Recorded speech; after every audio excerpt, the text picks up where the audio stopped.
A Bíblia confirmada pela arqueologia. Este é o nosso tema hoje. O dicionário Aurélio define a arqueologia como estudo de antiguidades, especialmente do período pré-histórico.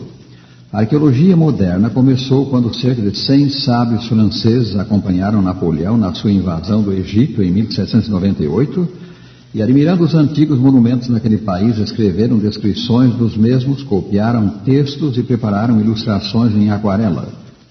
De especial interesse para nós nesse estudo é o ramo desta ciência denominado arqueologia bíblica. Ela se ocupa de encontrar e interpretar antigos documentos preservados nas ruínas de cidades situadas nos países em que a Bíblia foi produzida, tais como Egito, Palestina, Síria e Mesopotâmia. Segundo o destacado arqueólogo Donald Wiseman, do Museu Britânico, mais de 25 mil localidades desses países e áreas são de interesse para a arqueologia bíblica, mas apenas umas 100 delas foram exploradas. Cerca de 500 mil de documentos escritos e preservados em tabuinhas de argila foram desenterrados. Muitos desses documentos iluminam e confirmam o relatório das Escrituras no seu aspecto histórico. Os fatos que a seguir mencionaremos demonstram isso. Entre os anos de 1848 e 1876, como resultado de escavações feitas no sítio da antiga Nínive, os arqueólogos Layard, Rassam e Smith encontraram a biblioteca de Assurbanipal, rei da Assíria, e nela o poema épico da criação, tal como a entendiam assírios e babilônios. O poema é relatado em 7 tabuinhas de argila, em aproximadamente 1000 linhas, na escrita cuneiforme, e era conhecido entre aqueles dois antigos povos por suas palavras iniciais, Enuma Elish, ou em português, quando lá em cima.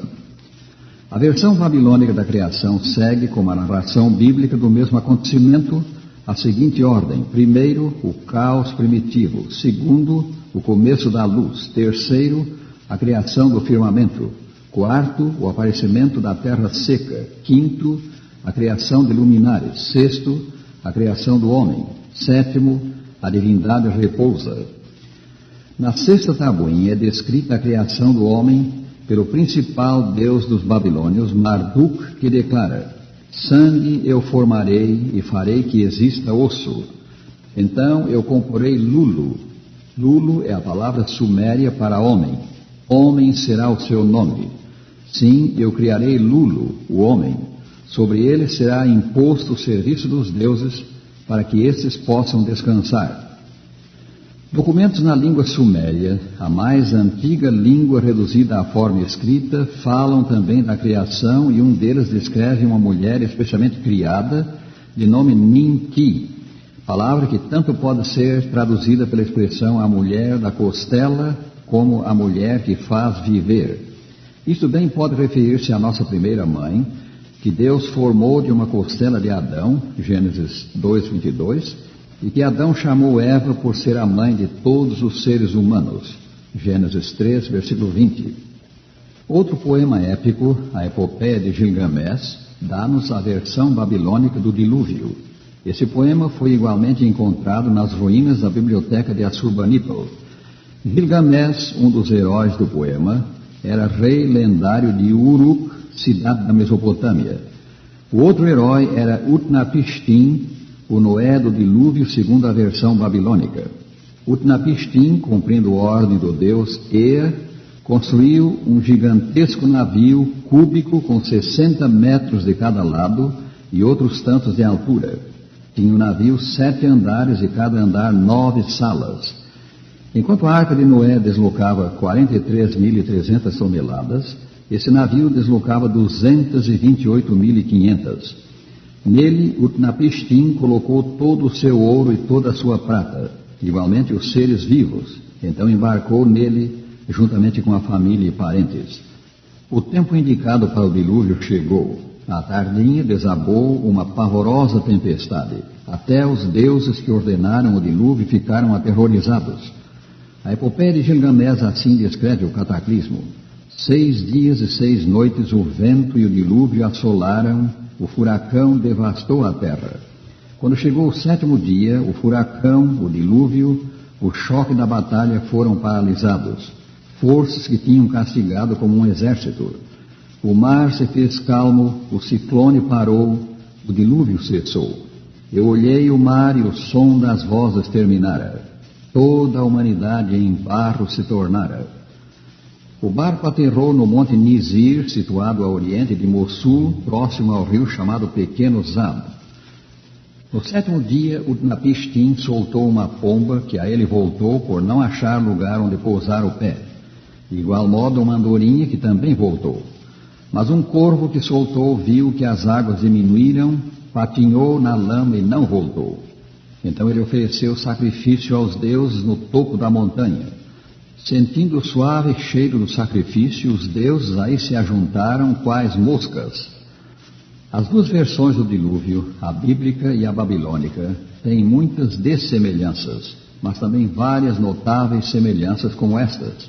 Número 1, o dilúvio foi divinamente planejado. 2, a catástrofe foi dada a conhecer ao herói do dilúvio por revelação divina. 3, a causa do dilúvio foi o pecado do homem. 4, o herói e sua família foram salvos. 5, divinamente instruído, o herói construiu um barco para preservar a vida. 6, ambas indicam os agentes que causaram o cataclismo: chuva, vento, raios. 7, especificam a duração do dilúvio. 8, nomeiam o local em que o barco aterrou. 9, dão detalhes quanto ao método usado para averiguar se as águas se haviam secado. 10, relatam ato de adoração por parte do herói. Essas semelhanças indicam que ambas as versões remontam ao tremendo acontecimento em que pereceu o mundo de então. Mas ao passo que a versão babilônica é politeísta e dá-nos dele um quadro distorcido, a versão bíblica é monoteísta e relata com fidelidade o que realmente ocorreu. Em 1964, arqueólogos italianos da Universidade de Roma iniciaram a escavação de um sítio do norte da Síria, Tel Mardik, e constataram que o mesmo era o local da antiga cidade de Ebla, cuja população era de 260 mil habitantes. Ebla é mencionada em tabuinhas do fim do 3º milênio antes de Cristo.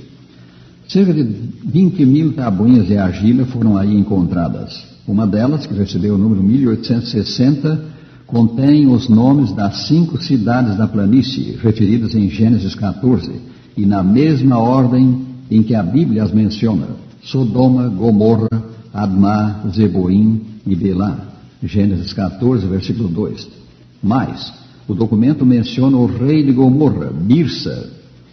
O conteúdo de Gênesis 14 era posto em dúvida por críticos incrédulos, mas já em 1955 o ilustre arqueólogo professor William Fox Albright escreveu: Gênesis 14 não mais pode ser considerado não histórico, em vista das muitas confirmações e detalhes que devemos a achados recentes. Foi no reinado de Ezequias que Senaqueribe, rei da então poderosa Assíria, atacou e tomou, segundo ele próprio, 46 cidades fortificadas de Judá e sitiou Jerusalém, a capital do reino.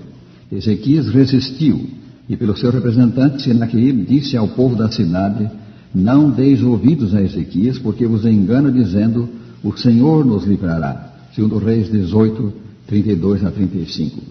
Ezequias clamou a Deus por socorro, e mediante o profeta Isaías, Deus respondeu: Pelo que assim diz o Senhor acerca do rei da Assíria, não entrará nessa cidade. O autor sagrado acrescenta: Então, naquela mesma noite, saiu o anjo do Senhor e feriu no arraial dos assírios a 185 mil. E quando se levantaram os restantes pela manhã, eis que todos estes eram cadáveres. Retirou-se, pois, Senaqueribe, rei da Assíria, se foi, voltou e ficou em Nínive. Sucedeu que, estando ele a adorar na casa de Nisroque, seu deus, Adrameleque e Sarezer, seus filhos, o feriram à espada e fugiram para a terra de Ararate, e Esaradom, seu filho, reinou em seu lugar. Versículos 35 a 37. No relatório que deixou de sua campanha, Senaqueribe gaba-se de que encerrou Ezequias, o judeu, na sua cidade real, como pássaro numa gaiola, mas não diz que tomou Jerusalém, ou que prendeu Ezequias. Estranha coisa, se tomar a cidade deve ter sido o seu principal objetivo. O silêncio do rei assírio é uma tácita confissão de que o seu exército foi efetivamente dizimado pelo anjo do Senhor. Quanto ao posterior assassinato de Senaqueribe, relatado pela Bíblia, documentos assírios e também documentos babilônicos confirmam a sua ocorrência. O nosso tempo não permite mencionar outras interessantes revelações da arqueologia que confirmam o Antigo Testamento no seu aspecto histórico, e nada podemos dizer agora a respeito de fatos que confirmam o Novo Testamento. Mas à guisa de um resumo do que a arqueologia tem feito, citamos aqui as seguintes palavras do Dr. Nelson Blick, conceituado arqueólogo judeu: nenhuma descoberta arqueológica já foi feita que contradiga ou controverta declarações históricas das Escrituras. Podemos crer nas declarações de caráter histórico do Santo Livro, e isto muito contribui para nos fortalecer a fé na mensagem espiritual que ele contém.